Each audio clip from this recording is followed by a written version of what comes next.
This will be straight to the point. If you already have a picture, you can skip this one step. We're going to take a screenshot for our thumbnail. Do that by holding down the control button on your keyboard and pressing print screen. You may have to hold the function button and press print screen on your keyboard. Now you'll need to open up whatever photo editing software you use. I opened up Microsoft PowerPoint to edit this screenshot.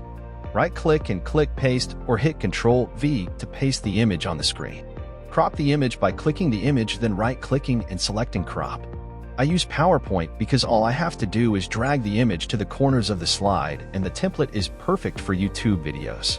The dimensions are correct, so now I will go in and try to enhance the photo sharpness and see how a few filters look. Alright, now let's get the title over this image so we don't make this an all-day thing.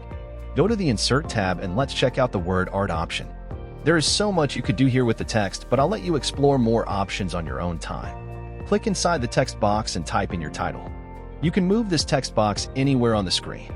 I zoomed out so I could select the image and the text. After you selected them, right-click and select Paste as Picture.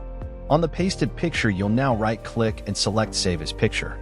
Rename the file and select a location to save the picture. On YouTube, the image has to be smaller than 2 megabytes.